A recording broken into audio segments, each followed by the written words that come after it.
ओम नमः शिवाय। हर हर महादेव। कौन है भगवान शिव? क्या वे आदि है या अनंत? क्या वे सृष्टि से पहले भी थे और सृष्टि के अंत तक रहेंगे?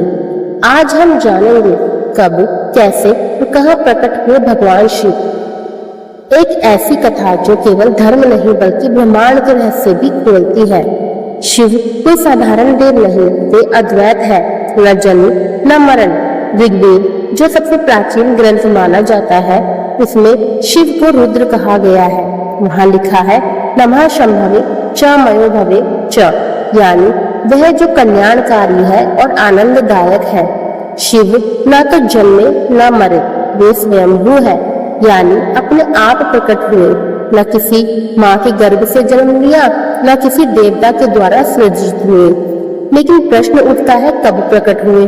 तो चलिए जानते हैं ब्रह्मांड की उत्पत्ति से भी पहले, जब कुछ भी नहीं था, न आकाश, न पृथ्वी, न देव, न असुर, केवल एक अनंत अंधकार था। वहाँ कोई रूप नहीं था, कोई रंग नहीं, कोई शब्द नहीं। उसी अंधकार में एक अद्भुत ज्योति स्तंभ प्रकट हुआ। यह अनादि, अनंत और अग्नि रूपी था। देवताओं को समझ नहीं आया यह क्या है। उस समय ब्रह्मा और विष्णु में यह विवाद हुआ कि कौन श्रेष्ठ है। विवाद न सुलझा तब एक दिव्य ज्योति प्रकट हुई, ऊर्ध्व और अधो दिशा में बढ़ती हुई अंतहीन। ब्रह्मा हंस रूप में ऊपर की दिशा में गए, विष्णु वराह रूप में नीचे की दिशा में, पर कोई भी अंत तक न पहुंच सका। तभी उस ज्योति से एक दिव्य स्वर गूंजा, मैं ही आदि हूँ, मैं ही अनंत में हूँ, मैं हूँ महादेव। यहीं से शिवलिंग की उत्पत्ति हुई। ज्योतिर्लिंग का रहस्य जो शिव का निराकार रूप है। भले ही शिव निराकार है, लेकिन भक्तों की भावना से वे साकार रूप में प्रकट होते हैं। एक कथा के अनुसार जब सती ने अपने पिता दक्ष के यज्ञ में आत्मदाह किया, तब शिव ने संहार का तांडव किया। उनका क्रोध ब्रह्मांड को नष्ट कर सकता है। इसी समय उन्होंने एक नया रूप लिया, भीषण, विकराल लेकिन करुणामय महाकाल। उज्जैन में उन्होंने महाकाल रूप में प्रकट होकर काल को भी जीत लिया। यही शिव है जो समय से परे है। एक और कथा के अनुसार कैलाश पर्वत पर शिव योग मुद्रा में ध्यानस्थ हुए। यही उनका शांत, सौम्य, आशुतोष रूप है जो क्षण में प्रसन्न होते हैं। इसलिए कहा जाता है शिव द्वार पर देर नहीं लगती। भगवान शिव के प्रकट होने की कई जगह है, जिन्हें हम 12 ज्योतिर्लिंगों के रूप में जानते हैं। सोमनाथ, महाकालेश्वर, केदारनाथ, रामेश्वरम और अन्य। इन स्थानों पर भगवान शिव ने अपने दिव्य रूप से प्रकट होकर भक्ति का प्रकाश फैलाया। लेकिन क्या शिव केवल मंदिरों में है?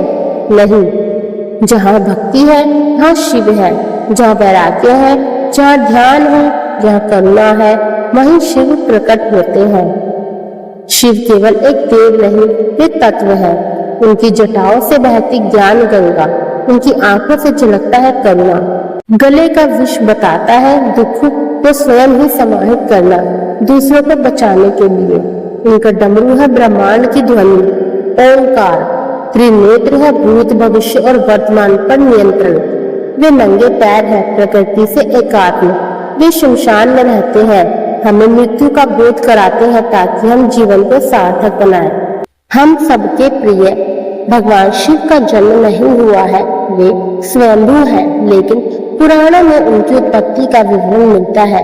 विष्णु पुराण के अनुसार ब्रह्मा भगवान विष्णु के नाभि कमल से पैदा हुए, जबकि शिव भगवान विष्णु के माथे के तेज से उत्पन्न हुए बताए गए हैं। विष्णु पुराण के अनुसार माथे के तेज से उत्पन्न होने के कारण ही शिव हमेशा योग मुद्रा में रहते हैं। श्रीमद् भागवत के अनुसार एक बार जब भगवान विष्णु और ब्रह्मा अहंकार से अभिभूत हो स्वयं को श्रेष्ठ बताते हुए लड़ रहे थे, तब एक जलते हुए खंभे से भगवान शिव प्रकट हुए। विष्णु पुराण में वर्णित शिव के जन्म की कहानी शायद भगवान शिव का एकमात्र बाल रूप वर्णन है। इसके अनुसार ब्रह्मा को एक बच्चे की जरूरत थी। उन्होंने इसके लिए तपस्या की। तब अचानक उनकी गोद में रोते हुए बालक शिव प्रकट हुए। ब्रह्मा ने बच्चे से रोने का कारण पूछा तो उसने बड़ी मासूमियत से जवाब दिया कि उसका कोई नाम नहीं है, इसलिए वह रो रहा है। तब ब्रह्मा ने शिव का नाम रुद्र रखा, जिसका अर्थ होता है रोने वाला। शिव तब भी चुप नहीं हुए, इसलिए ब्रह्मा ने उन्हें दूसरा नाम दिया, पर शिव को नाम पसंद नहीं आया और वे फिर भी चुप नहीं हुए। इस तरह शिव को चुप कराने के लिए ब्रह्मा ने 8 नाम दिए और शिव 8 नामों रुद्र, शर्व, भाव, उग्र, भीम, पशुपति, ईशान और महादेव से जाने जाते हैं। शिव पुराण के अनुसार यह नाम पृथ्वी पर लिखे गए थे। शिव के इस प्रकार ब्रह्मपुत्र के रूप में जन्म लेने के पीछे भी विष्णु पुराण की एक पौराणिक कथा है। इसके अनुसार जब धरती, आकाश, पाताल समेत पूरा ब्रह्मांड जलमग्न था, तब ब्रह्मा, विष्णु और महेश के सिवा कोई भी देव या प्राणी नहीं था। तब केवल विष्णु ही जल सतह पर अपने शेष नाग पर लेटे नजर आ रहे थे। तब उनकी नाभि से कमलनाल पर ब्रह्मा जी प्रकट हुए। ब्रह्मा, विष्णु जब सृष्टि के संबंध में बातें कर रहे थे तो शिव जी प्रकट हुए। ब्रह्मा ने उन्हें पहचानने से इनकार कर दिया। तब शिव के रूठ जाने के भय से भगवान विष्णु ने दिव्य दृष्टि प्रदान कर ब्रह्मा को शिव की याद दिलाई। ब्रह्मा को अपनी गलती का एहसास हुआ और शिव से क्षमा मांगते हुए उन्होंने उनसे अपने पुत्र रूप में पैदा होने का आशीर्वाद मांगा। शिव ने ब्रह्मा की प्रार्थना स्वीकार करते हुए उन्हें यह आशीर्वाद प्रदान किया। जब ब्रह्मा ने सृष्टि की रचना शुरू की तो उन्हें एक बच्चे की जरूरत पड़ी और तब उन्हें भगवान शिव का आशीर्वाद ध्यान आया। अतः ब्रह्मा ने तपस्या की और बालक शिव बच्चे के रूप में उनकी गोद में प्रकट हुए। तो मित्रों, शिव कब प्रकट हुए? जब अज्ञान फैला। कैसे प्रकट हुए? ज्योति रूप में, शिवलिंग के रूप में, करुणा और तांडव दोनों के रूप में। कहाँ प्रकट हुए? उस स्थान पर जहाँ सच्ची भक्ति हो। शिव की कथा हमें ये सिखाती है कि अंधकार में भी ज्योति है, विनाश में भी सृजन है और मृत्यु में भी अमरत्व छिपा है। हर हर महादेव। आपको हमारी वीडियो पसंद आई हो तो वीडियो को लाइक करें, कमेंट करें, शेयर करें। यदि आप इस चैनल पर नए हैं तो चैनल को सब्सक्राइब करना ना भूलें तथा बेल आइकन जरूर दबाएं। राधे राधे।